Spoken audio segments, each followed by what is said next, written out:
Remue ménage. Remue ménage.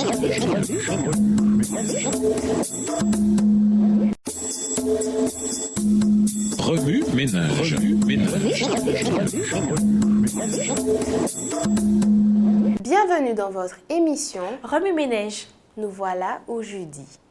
Utilisez les dons pour le service chrétien. Lisons Romains 12, verset 1.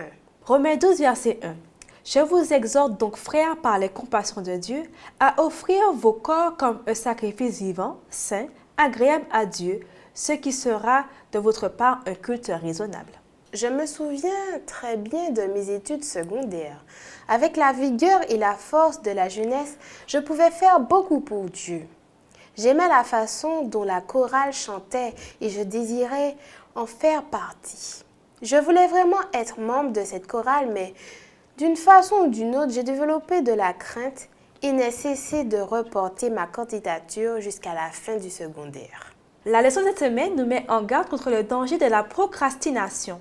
Si dans votre Église, vous n'êtes pas impliqué activement dans le service, l'heure est venue de cesser de remettre les choses à plus tard. Lancez-vous dans l'œuvre de Dieu maintenant.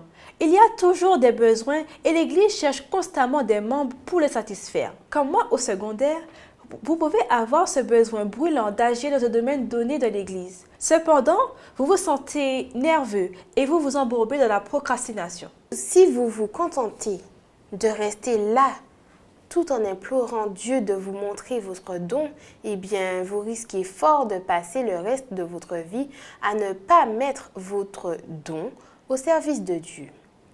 La procrastination est un problème au sein de l'Église et à l'extérieur de l'Église. Souvent, nous ne prenons pas de responsabilité parce que nous avons peur de l'échec ou sommes en proie à d'autres insécurités.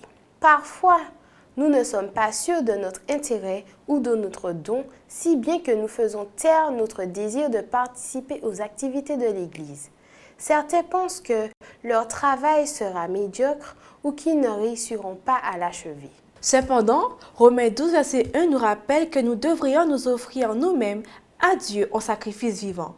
Levons-nous et présentons-nous de nouveau à Dieu et joignons-nous à nos frères et sœurs dans l'œuvre qu'ils accomplissent pour le Seigneur. Pour ceux qui servent déjà dans différents départements de l'Église, souvenez-vous de vous focaliser sur le domaine dans lequel vous avez reçu un don. Après tout, vous ne pouvez tout faire. Vous devez choisir un domaine et y exceller plutôt que de travailler dans de nombreux secteurs avec des résultats médiocres. Ce qu'il faut, c'est commencer à faire quelque chose pour le Seigneur dans un secteur de votre intérêt. Vous en éprouverez de la joie et amènerez votre performance à un niveau supérieur. Finalement, le service chrétien ne s'éteint pas avec nous. Nous devons être le mentor de ceux qui peuvent faire avancer l'Évangile en notre absence. Dans sa seconde épître à Timothée, Paul évoque le passage du flambeau. Ce que tu m'as entendu annoncer en présence de nombreux témoins, confie-le à des hommes de confiance qui seront eux-mêmes capables de l'enseigner encore à d'autres. De Timothée 2, verset 2. En utilisant les fruits de l'esprit, nous pouvons inviter d'autres personnes à servir avec nous dans le ministère. Ceci nous aide à garder le feu de l'Évangile allumé, même en notre absence. Remue-ménage. Comment la procrastination tue-t-elle notre esprit de service? Comment pouvons-nous vaincre la peur de l'échec en utilisant nos dons spirituels? Au revoir. Allez, merci Dieu veut.